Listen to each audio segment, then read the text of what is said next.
ماندگار باد عدالتی که انسانی را رهایید از شکنجه و زور.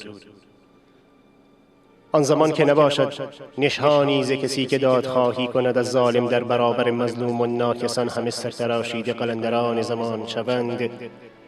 اثری شیواز یاران همگان را بس است. آن زمان که صدای مظلومیت کردستان به گوش ظالفان افسار گسیخته نرسید، آن زمان که خاک بوی خون میداد و تکبیر کبر ظالمان تا جنون فاصله ای نداشت،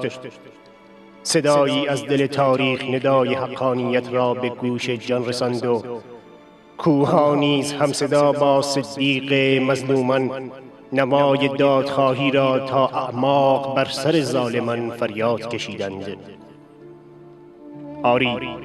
با فریاد عدالت و زبان آتشین به حق و دادپروری، صدیق بی پناهان شایسته نامش شد که همانا کمانگر دوران بود. به راستی که در وصف نامت دشمن در خود کوچک ماند و کلمات به نفس نفس افتاد. زمانی که سیاست ماشین کشتار و حکومت چوب و چماق رژیم اسلامی بی پروا نسل‌ها را هدف قرار داد، تا جایی که تراژدی وحشت در افکار ریشه دوانیده بود، زمانی که انسانیت آیینی ترک‌خوری آیین و مذهب شد و عدالت آرزویی دست نیافتنی، آن زمان که قاتل روزهای سرسبز بدتر از باز تمام تبرهای دنیا شده بود، آن زمان که کهنه پرستان هلاک کینه خواهند شد، زیر پوست شرح طرح نقشه‌هایی است به نام ترور و پشت پرده در کار بود دستان سیاه، که همان می شود که به حکم شرع می تازند بر وجدان‌های بیدار و روح انسانی عدالت و حقانیت را با تیغ کینه سر می زنند. آن زمان که شورای شیطانی رژیم پا به خاک پاکت نهاد، آن زمان که نابکاران پر از نکبت و تیر روان که جنایت را چون مذهبشان حق موعظه کردند، آن هنگام بود که طوفان تجسم داد مظلومان شدی و از کبیر وحشت ناکسان گذشتی و در برابر ایمان پوشادی سرکشان فریاد گشتی که منم صدیق کمانگر، و تیر پیکانت قلب سیاهشان را نشانه رفت. مهر سکوت بر لبانشان دوختی و مثال فاتحان به نگاهشان دوختی تیر عدالت و بر قلبشان میخ حسرت زدی.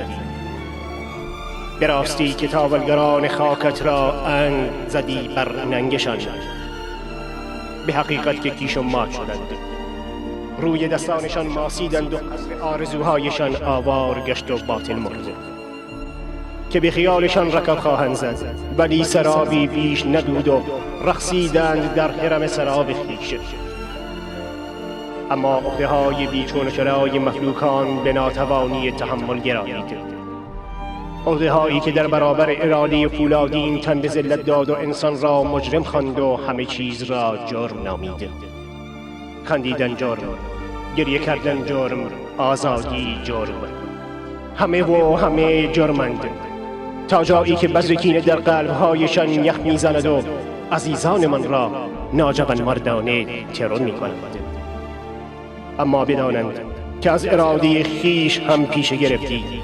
و بر صندلی شرافت این خاک مظلوم تکیه زدی، تاریخ ساز شدی و قوانین ظالمانه را در دادگاه وجدان انسانی عادلانه تغییر دادی و هیچگاه سر خم نکردی.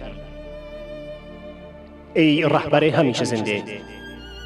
یادت در قلب ها جاوید و نامت در افکار ماندگار.